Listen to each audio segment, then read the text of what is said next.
ನೆನ್ನೆ ವ್ಲಾಗ್ನ ಇದು ಮುಂದುವರೆದ ಭಾಗ. ನಾನು ಸಾಯಿಬಾಬಾ ದೇವಸ್ಥಾನದಿಂದ ನಾನು ಹೊರಟಿದ್ದು ಶ್ರೀ ಚಾಮುಂಡೇಶ್ವರಿ ಅಮ್ಮನವರ ಸನ್ನಿಧಾನಕ್ಕೆ.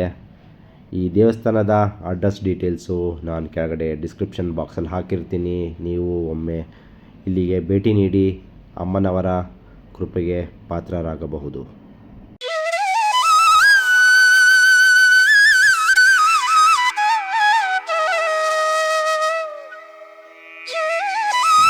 ನಾವಲ್ಲೇ ಗಾಡಿ ಎಲ್ಲ ಪಾರ್ಕ್ ಮಾಡಿಬಿಟ್ಟು ದೇವಸ್ಥಾನದ ಒಳಗಡೆ ಎಂಟ್ರಿ ಕೊಡ್ತಿದ್ದಂಗೆ ಒಳ್ಳೆ ಫೀಲಿಂಗ್ ಬಂತು.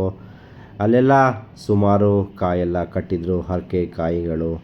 ಹಾಗೆ ದೇವಸ್ಥಾನಕ್ಕೆ ಹೋಗ್ತಿದ್ದಂಗೆ ದೇವರ ದರ್ಶನಕ್ಕೆ ಅಂತ ಕ್ಯೂ ಅಲ್ಲಿ ನಿಂತ್ವಿ.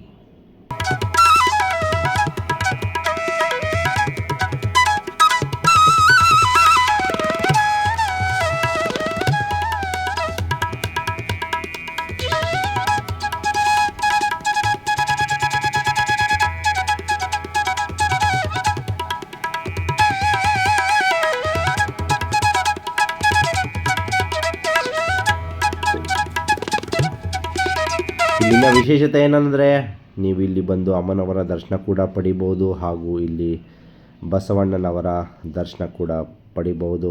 ಈ ದೇವಸ್ಥಾನದ ವಿಶೇಷತೆಯೇ ಬಸವಣ್ಣನಪ್ಪನವರು. ಹಾಗೂ ಇಲ್ಲಿನ ತೀರ್ಥ ಪ್ರಸಾದಕ್ಕೆ ಪ್ರತಿದಿನ ಇಲ್ಲಿ ನೂರಾರು ಭಕ್ತರಿಗೆ ಅನ್ನ ಸಂತರ್ಪಣೆ ನಡೆಯುತ್ತೆ. ಪಾಯಸ, ಅನ್ನ, ಸಾರು, ಮಜ್ಜಿಗೆ ಎಲ್ಲ ಬಡಿಸ್ತಾರೆ.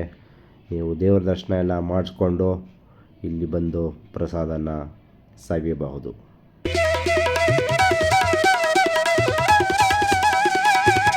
ದೇವ್ರ ದರ್ಶನ ಎಲ್ಲ ಮುಗಿಸ್ಕೊಂಡು ನಾನು ವಾಪಸ್ ಬೆಂಗಳೂರು ಕಡೆ ಹೊರಟೆ. ಈ ವಿಡಿಯೋ ನಿಮಗೆ ಇಷ್ಟ ಆಗಿದ್ದರೆ ಲೈಕ್ ಮಾಡಿ, ಶೇರ್ ಮಾಡಿ, ಸಬ್ಸ್ಕ್ರೈಬ್ ಮಾಡೋದನ್ನು ಮರಿಬೇಡಿ. ಎಲ್ಲರಿಗೂ ಧನ್ಯವಾದಗಳು. Thank you.